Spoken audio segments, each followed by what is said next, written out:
Space, the final frontier. I think there was something smart I was supposed to say after that, but I got nothing. Basically, if you like space games, today we're talking about 20 great ones. Whether you're building planets, flying ships, fighting armies, or just exploring, we've got a fun selection of games we just wanted to chat about today, so let's get started off with number 20. Deliver Us the Moon is a cool, creative, kind of genre-bending adventure. Essentially, you're stuck on the moon in the near future, and it's a moon that's fully developed because Earth's natural resources are depleted, so humanity has figured out how to essentially use the moon to their advantage. But here, it's totally empty. You're just a lone astronaut sent up there to essentially save humanity, and the pressure is definitely on. What's cool is that throughout this adventure, you get to explore these facilities, you get to be in space, float in zero gravity, explore the surface of the moon, essentially launch a rocket, thanks to the game jumping between first and third person, and a bunch of different little scenarios of things you need to do. You need to escape something, you need to figure out a puzzle. The game is paced really, really well. And while it is set in the future, it does a good job of just feeling very spacey. It's very moon core, if that makes sense. It's more recently been updated with RTX graphics on PC, so it's looking pretty damn good. The game has been out since 2019, but it is definitely worth checking out. Next, over at number 19, we have Faster Than Light. Now, at first glance, this game might look a little boring, but it's awesome. It's one of my all-time favorites, and essentially it's a roguelike spaceship building simulator where you're worried about rooms and how you build out the ship and how you task each room with your crew, how you manage different power systems and swapping things around to manage for like prioritizing weapons or shields. Every single encounter, every single adventure is randomly generated, and it is brutally hard. The decisions you have to make here are pretty challenging. It's very strategic, but fairly accessible and easy to get into. This is essentially a really good gameplay simulation of watching like a Star Trek movie or show, where the captain is barking commands to all the crewmates to do certain things with the ship, like taking evasive maneuvers or powering all shields. This game gives you that thrill, that excitement, but also the strategy behind those commands. It's been out since 2012, and it's still legendary for a reason. Next, over at number 18, of course, we have the Homeworld games. There's most recently Homeworld 3, but if you're looking for the original time-tested best games, you have the Homeworld Remastered collection. Homeworld is essentially a fleet battling RTS. It had multiplayer, but it had a single-player campaign, and it's all focused around making things realistic. Yes, you're in big futuristic spaceships, but it feels very tactical, it feels very militaristic, and not very showy or flashy. It's all just presented, it all just goes down as if it's a real actual thing. And they do a really good job with that. Not to mention the fact that the arenas and the battles are all fully 3D in space, giving you a massive degree of freedom in how you tackle your battles. If you like big old ships and managing all your different units and strategies and how each ship goes into formation, but in a three-dimensional plane, Homeworld is really cool. There's not enough time to really sell it here, but if you like the gameplay you see on screen here, you should check it out. Next, over at number 17, we have the Universim. Essentially, this is a planet simulator. You're managing a society, a civilization, and it starts out very small, but it very quickly ramps up through generations and generations where you're managing this civilization across a variety of different planets. So while yes, it's not the most spacey game, you're not floating around in space, but the fact that you are overlooking these entire planets and managing a civilization between them and the ability to essentially zoom out and view these planets almost like Mario Galaxy style, it's really, really unique. It's from Crytevo. It only released earlier this year, but it is incredibly unique, especially if you like kind of like civilization or city builder games. This one really makes you feel like a space god in a lot of ways.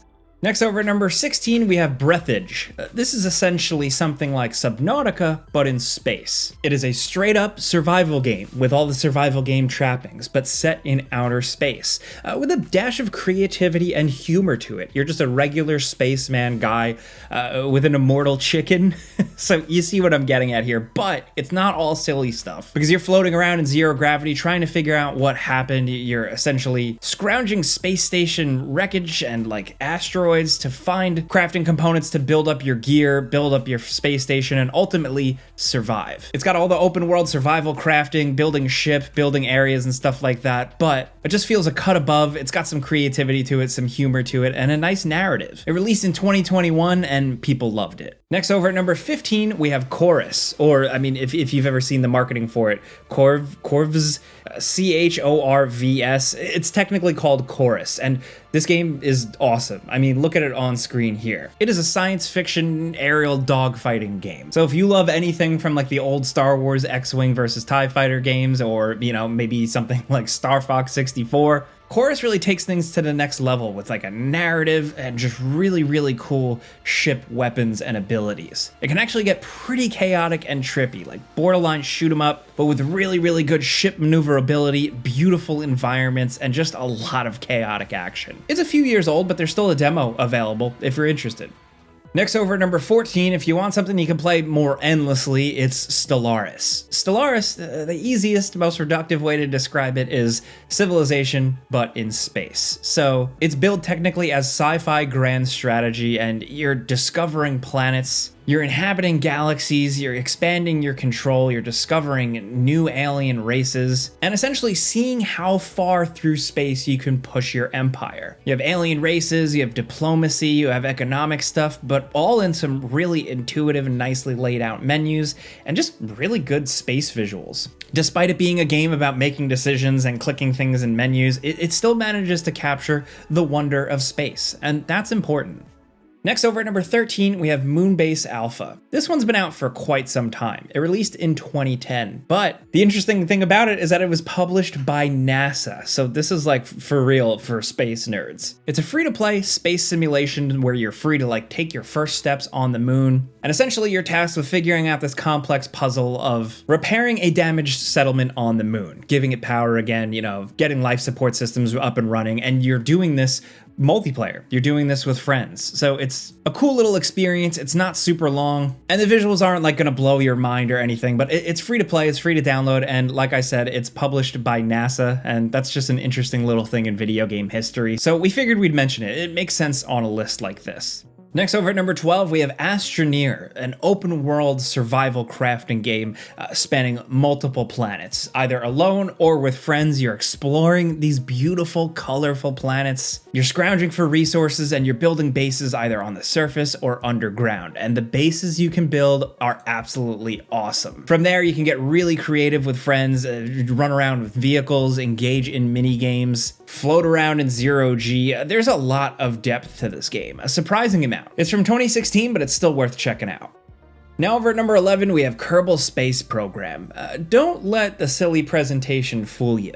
Even though we got these little minion-like aliens and all their goofy antics, this game is the real deal and pretty hardcore. Essentially, you're tasked with building a fully functional spacecraft that will take off from the ground and go to space. So you're essentially tasked with developing the research, coming up with the components, actually building and crafting this ship, worrying about the fuel, the aerodynamics, and getting these things off the ground. There's a lot more to it. I'm kind of glossing over a lot of it, but it's actually an incredibly addictive gameplay formula that people have been loving for years. As of right now, there is Kerbal Space Program 2, but it's in early access, and unfortunately, we don't really know if it's ever going to reach the end of its development cycle, but thankfully, we always have the original game. Next, over at number 10, we have Endless Space 2. This is a pretty over-the-top 4X game, so if you like strategy, hopping from galaxy to galaxy, expanding your empire, engaging intense ship battles, this thrilling turn-based game might be for you. There's a ton of customization for your fleets, tons of strategic depth, and also just some incredible visuals. I mean, look at this. We love a game like this where even though it's focused on the hardcore strategy and looking at all the numbers and making the tough choices, it doesn't forget to stop and showcase the fact that space is beautiful. Next, over at number 9, we have Everspace 2. The best way to build this is from the developers themselves. It's a fast-paced, single-player spaceship shooter. So it's got all the aerial combat and intense battles you would want. You're a really cool, fast fighter trying to take down other ships. But there's exploration here as well as action. So you're flying around space, you're flying down to planet surfaces, and you're engaging in a story, but also discovering loot, crafting upgrades, all that stuff. Everspace 2 just does a really good job of giving these types of games more. Usually they're just focused on the moment-to-moment shooting, essentially getting through the level, but Everspace 2 feels like a real RPG adventure within your fighter. Next, over at number 8, we have something totally different. It's Hardspace Shipbreaker. This game is absolutely awesome because you're essentially a salvage guy. You're taking ships and space stations apart. That's the name of the game here, to float around through space and essentially destroy, scrap, salvage stuff. The way it simulates you using your tools to cut apart these ships is incredibly satisfying. It's really, really addictive. There's a whole campaign for this where like you're going through, you're scrapping different ships and stuff, you're upgrading your tools, things are paced, they get more interesting. There's also a free play mode. Either way, this game is like essentially a job simulator where you are a ship breaker. You're tearing these suckers apart and it's awesome.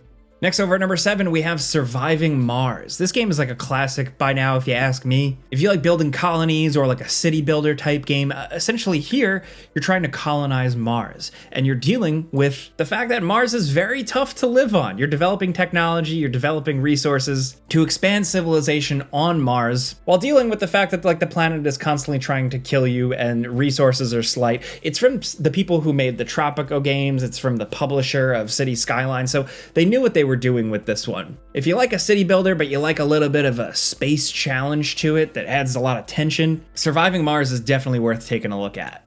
Next, over at number 6, we have Starfield. Yes, Bethesda's newest RPG is divisive. Some fans love it, some fans don't, but it's a space game list, so we have to include it. You're a member of Constellation, and you're going out there exploring the mysteries of space.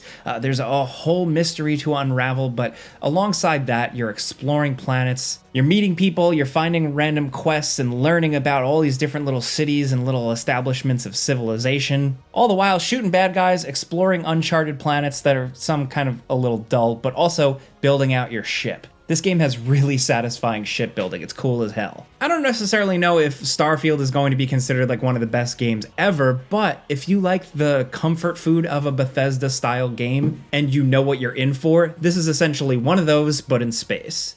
Next, over at number 5, we have The Outer Wilds. This is a tough one to explain without spoiling anything, but essentially it's a run-based game where you're in a solar system essentially trapped in an endless time loop, where at the end of the loop, the solar system is destroyed. So it's up to you to figure out the ins and outs of exploring this system in a limited amount of time and getting to the bottom of this whole mystery. You're on a planet, you hop on your ship, you fly up, you explore, and there is a lot to discover. Alien races, cool lore, and a compelling story that people absolutely fell in love with. Most people that have played Outer Wilds end up counting it as like one of their favorite games of all time. This one is a big deal and is still overlooked by some people. It's probably one of the more unique space games on this list, but it really gives you that feel of a space adventure. Now down at number 4, we have something totally different with EVE Online. EVE Online is a massive game. The community is incredibly hardcore. They've developed economies, rules, political systems inside the game where people go and live out their roles, all while navigating the universe in these massive, massive ships, engaging in battles, exploring, questing, you name it. It's free to play and entirely community driven. If it sounds a little overwhelming, it is, but thankfully, there is that massive community out there, so there are tons of resources and ways to learn how to get started. There's a reason people have been playing this thing since 2003. It's kind of like the World of Warcraft of outer space. Now down at number 3, we have Elite Dangerous. This is another ship game, a massive multiplayer one where you're free to just hop in a ship and do whatever you want out in space. This one's a little bit more cutthroat than EVE Online. It's more about flying around in badass ships, being a mercenary, exploring, and it has a really, really good cockpit experience. What's cool here is that like real actual stars, planets, moons, asteroid fields, all that stuff that has been mapped out in our world is represented in the game. It's a massive playable space, and there are tons of stories to be had living in the world of Elite Dangerous. People discovered aliens a few years ago. It's been a wild ride. Now coming down at number 2, we have the Mass Effect Legendary Edition. This is a collection of Mass Effect 1, 2, and 3, the definitive space RPGs from BioWare. These games are remastered and beautiful to play, and they're just incredible. Not only are they just good, solid RPGs with cool combat, character building, big decisions to make that change the ramification of the story, just tons of player choice and characters and lore to fall in love with, but also it's just a good representation of space. You really get a sense of like the wonder, the mysteries of the universe, the fact that there are tons of alien races out there and cool planets, and you're just on the Normandy plotting your next destination. There are plenty of RPGs that are sci-fi or take place in space, but they don't really feel spacey. Mass Effect nails it. You really feel like the commander of a ship. You have a crew, you're floating through space, and you don't know what kind of adventure you're going to get in next. There's a reason people fell in love with these games, and they are so worth playing if you never jumped in.